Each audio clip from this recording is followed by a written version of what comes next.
कल तक हमने 71 तक क्वेश्चंस डिस्कस कर लिए थे। आज जो है 72 से क्वेश्चन को डिस्कस करना है। तो ये जो क्वेश्चन है बहुत ज़्यादा महत्वपूर्ण होने वाले हैं फार्मेसी एग्ज़ाम के लिए। फार्मासिस्ट एग्ज़ाम में बार बार आने वाले क्वेश्चंस जो भी हैं उनको MCQ फॉर्म में आपको करवा रहे हैं। ये सारे क्वेश्चन PYQ हैं, कुछ लेटेस्ट भी हैं। अभी हाल ही आने वाली परीक्षाओं में बहुत ज़्यादा महत्वपूर्ण साबित होंगे ये क्वेश्चंस। तो चलिए देखते हैं क्या पूछा इसमें। वाइडल टेस्ट जो होता है प्रयोग होता है फॉर द डायग्नोसिस ऑफ। इसमें पूछा गया वाइडल टेस्ट जो होता है वो किसकी डायग्नोसिस के लिए यूज होता है। तो ऑप्शन है टाइफाइड, बी है एड्स और सी है जॉइंडिस और डी है मेनिंजाइटिस। तो ऑप्शन कौन सा इसमें राइट होगा। तो हम लोग को पता है कि वाइडल टेस्ट जो होता है वो टाइफाइड की जांच के लिए होता है, तो उसकी डायग्नोसिस के लिए होता है। Option is the right answer. 73 number question है, इसमें पूछा गया the disease caused by ant amoeba histolytica. पूछा गया कि एंट अमीबा हिस्टोलिटिका जो है वो कौन सी डिजीज़ कॉज करता है, ये पूछा गया है। तो ऑप्शन है मलेरिया, बी है ट्राइपनोसोमियासिस, सी है फाइलेरियासिस और डी है अमोबियासिस। तो कौन सी डिजीज़ कॉज करता है, ऑप्शन इसमें कौन सा राइट होगा। Option D is the right answer, amoebiasis. अगला क्वेश्चन है, इसमें पूछा गया the present of pathogenic bacteria in blood called. Bacteria HI लिखा है इसमें, स्पेलिंग मिस्टेक हो गई थोड़ा, इन है इन ब्लड कॉल्ड। ऑप्शन ए है टोमिया, बी है सेप्टिसीमिया, सी है बैक्टीरियमिया और डी है एनीमिया। तो right answer B septicaemia is the correct. चलिए दोस्त, अगला क्वेश्चन पूछा गया है total is used as. Total किस तरह प्रयोग किया जाता है। अब ऑप्शन ए है एंटीसेप्टिक, बी है डिसइंफेक्टेंट और सी है एंटीमाइक्रोबियल और डी है एनीमिया। डेटॉल के बारे में पूछा गया है, तो डेटॉल एंटीसेप्टिक होता है। तो option A is the right answer, Dettol antiseptic. 76 number question इसमें पूछा गया है passive immunity is obtained by injecting. इसमें पूछा गया है कि पैसिव इम्यूनिटी किसके इंजेक्ट करने के बाद में प्राप्त होती है। तो ऑप्शन है एंटी सीरम, बी है एंटीजेंस और सी है वैक्सीन्स और डी है एंटीबॉडीज़। किसके इंजेक्ट करने के बाद में जो है पैसिव इम्यूनिटी प्राप्त होती है, तो बताइएगा ऑप्शन कौन सा राइट होगा। तो एंटीबॉडीज़ जो हैं वो इंजेक्ट होते हैं तब फिर पैसिव इम्यूनिटी मिलती है। तो option D is the right answer. चलिए दोस्त, अगला क्वेश्चन पूछा गया है इसमें an acid contain in bactericidal cell wall is. जो पूछा गया इसमें कौन सा एसिड है जो बैक्टीरिया के सेल वॉल से मिलता है या फिर है उसका। तो ऑप्शन ए है म्यूरेनिक एसिड, बी है फॉर्मिक एसिड, सी है स्टेरिक एसिड और डी है पाल्मिटिक एसिड। तो कौन सा ऑप्शन इसमें राइट होगा।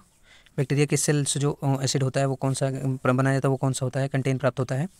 तो बैक्टीरिया के सेल से म्यूरेनिक एसिड जो है वो प्राप्त होता है। तो option A is the right answer.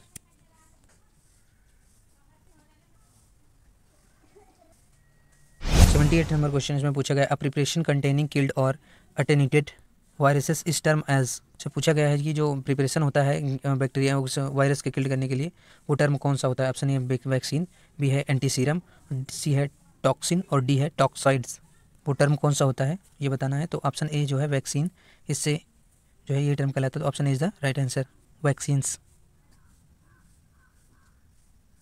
79 question इसमें पूछा गया east come under a group of. जो ईस्ट्स होते हैं वो किस ग्रुप में आते हैं ये पूछा गया। ऑप्शन है बैक्टीरिया, बी है फंगी और सी है प्रोटोजोआ, डी है वायरस। तो ईस्ट जो है कौन से कैटेगरी में आते हैं ये बताना है आपको। कौन सा ऑप्शन राइट होगा इसमें। ईस्ट जो है फंगी में आते हैं, तो option B is the right answer, fungi is the correct. चलिए दोस्तों, अगला क्वेश्चन इसमें 18 नंबर का, उसमें पूछा गया है नॉर्मल सलाइन इज़ अ। जो नॉर्मल सलाइन होता है वो क्या होता है। इसमें पूछा गया हाइपरटोनिक फ्लूइड होता है या फिर बी कोलाइडल फ्लूइड होता है या फिर सी आइसोटोनिक फ्लूइड होता है या फिर डी हाइपोटोनिक फ्लूइड। तो कौन सा होता है ऑप्शन राइट इसमें बताइएगा। तो जो है आइसोटोनिक होता है ये। तो option C is the right answer, isotonic fluid. चलिए दोस्तों, अगले क्वेश्चन में पूछा गया है 81 में इन बायोकेमिस्ट्री PUFA स्टैंड फॉर।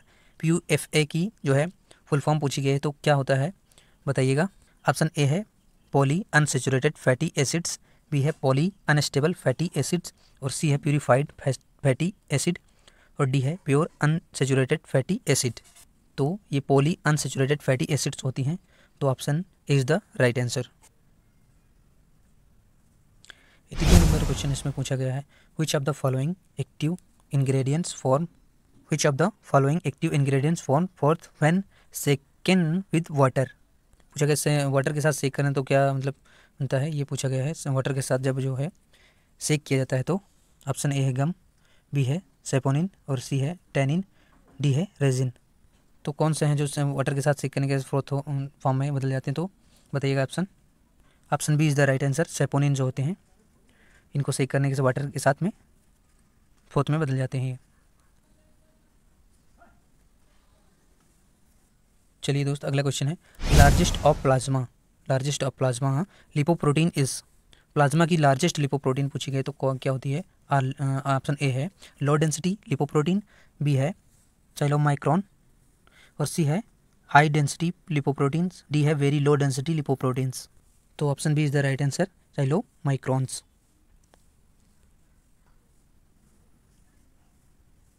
अगला क्वेश्चन इसमें पूछा गया था source of their soul is. Trehalose की पूछी गई है, तो सोर्स ट्रेलोज की क्या है? तो ऑप्शन ए मिल्क, बी है फंगी एंड ईस्ट, सी है केन एंड बीट और डी क्या है? फ्रूट्स। ट्रेलोज की बताइएगा इसमें क्या होगा सोर्स? तो option B is the right answer, fungi and yeasts जो होते हैं, ईस्ट होते हैं ये सोर्स होते हैं। चलिए दोस्त, अगला क्वेश्चन इसमें पूछा गया है कंडेंसेशन प्रोडक्ट ऑफ 2 to 10 और मोनोसेक्राइड आर नोन एज। जो प्रोडक्ट्स कंडेंसेशन प्रोडक्ट जो होते हैं 2 से 10 तक मोनोसेक्राइड आर नोन एज क्या कहलाते हैं वो? तो 2 to 10 micro monosaccharide are known as किस नाम से जाने जाते हैं? तो ऑप्शन ए है डाइसेकेराइड्स, बी है सेकेराइड्स, सी है ओलिगोसेकेराइड्स, डी है पॉलीसेकेराइड्स। तो option C is the right answer, oligosaccharides. अगला क्वेश्चन इसमें पूछा गया है 86 इसमें पूछा गया है फॉर नोन, ठीक है, for knowing the present of infection disease which one of these blood examination is more significants. तो इन्फेक्शन को प्रेजेंट एग्जामिनेशन के लिए इन्फेक्शन है या नहीं इसके लिए सिग्निफिकेंस कौन सा करते हैं? ऑप्शन ए है ESR, बी है कोलेस्ट्रॉल, सी है यूरिक एसिड और डी है हीमोग्लोबिन्स। तो कौन सा ऑप्शन इसमें राइट होगा? इरिथ्रोसाइट सेडिमेंटेशन रेट जो होता है, option A is the right answer, ESR is the correct. पूछा गया इसमें 87 में पायरिडॉक्सिन जो होता है is the chemical name of. Pyridoxine का केमिकल नेम क्या होता है? ऑप्शन ए है vitamin A, vitamin B, vitamin C या फिर विटामिन B6 और या फिर विटामिन B2। तो कौन सा ऑप्शन राइट होगा? ए, बी या फिर सी या फिर डी।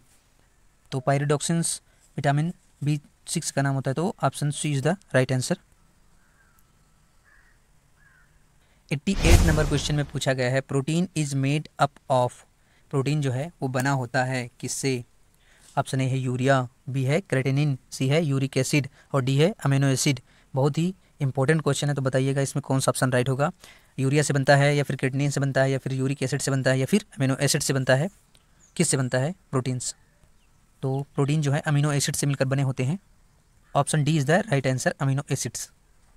89 नंबर क्वेश्चन में पूछा गया है इसमें dehydration is caused in the human body due to. तो पूछा गया डिहाइड्रेशन जो होता है वो कॉज करता है ह्यूमन बॉडी में क्या? ऑप्शन ए है लॉस ऑफ विटामिन, विटामिन को लॉस करता है, या फिर B loss of water, water को लॉस करता है, या फिर C loss of salt, salt का लॉस करता है, या फिर D loss of minerals, minerals का लॉस करता है। किसका करता है? ऑप्शन राइट होगा कौन सा? तो लॉस ऑफ वाटर जो है वो करता है, तो option B is the right answer. चलिए दोस्त, अगला क्वेश्चन 19 नंबर का इसमें पूछा गया all are non essential amino acid except. पूछा गया है ऑल जो है ये पूछे गए हैं non essential amino acid except. तो ऑप्शन ए है थायरोसिन, बी है ग्लाइसिन या फिर सी है सेरिन या फिर डी है वैलिन। क्या होगा राइट आंसर इसमें बताइएगा? तो 90 का हो जाएगा D, valine is the right answer. चलो दोस्त, अगला क्वेश्चन इसमें पूछा गया 91 का general test to identify carbohydrate. जो जनरल टेस्ट होता है कार्बोहाइड्रेट को आइडेंटिफाई करने के लिए वो कौन सा होता है? कौन सा होता है वो? ऑप्शन ए है मेयर टेस्ट, या फिर बी बेनेडिक्ट टेस्ट, या फिर सी शिनोडा टेस्ट, या फिर डी मॉलिस टेस्ट।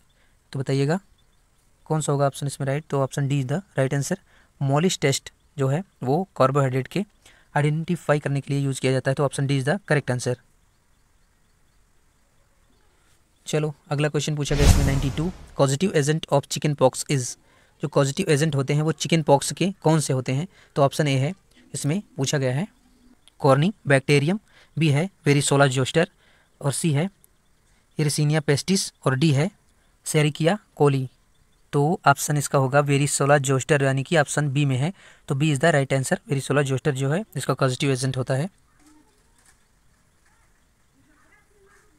चलिए अगला क्वेश्चन पूछा गया इसमें 93, मीनिंग ऑफ एनाटॉमी इज़, जो एनाटॉमी की मीनिंग होती है वो क्या होती है। तो ऑप्शन ए पूछा गया स्टडी ऑफ प्लांट, या फिर स्टडी ऑफ माइक्रोब्स, या फिर स्टडी ऑफ ह्यूमन बॉडी, या फिर डी नन ऑफ दीज। तो एनाटॉमी का मतलब होता है इन ह्यूमन बॉडी का स्टडी करना, तो स्टडी ऑफ ह्यूमन बॉडी यानी कि ऑप्शन सी में है। तो is the right answer C. चलिए दोस्तों 94 नंबर क्वेश्चन पे आ गए हैं हम लोग। तो अगला क्या पूछा गया इसमें क्वेश्चन में, तो पूछा गया है xerophthalmia is due to the आइडेंटिफिकेसी, यानी कि डिफिशियंसी, आइडेंटिफिकेसी नहीं होगा। तो इसमें पूछा गया डिफिशियंसी ऑफ, यानी कि xerophthalmia is due to the deficiency of. Xerophthalmia जो होता है वो किसकी डिफिशियंसी से हो जाता है, डिफिशियंसी से, कमी से हो जाता है, किसकी कमी से होता है। तो ऑप्शन ए है विटामिन डी, या फिर विटामिन सी, या फिर विटामिन बी, या फिर विटामिन ए। तो ए बी सी डी में से कौन सा ऑप्शन सही है जिसकी कमी से जीरोप्थैल्मिया हो जाता है। तो जीरोप्थैल्मिया जो होती है वो आई से रिलेटेड होती है। तो ऑप्शन ए यानी कि D vitamin A is the right answer, यानी कि ऑप्शन डी में है।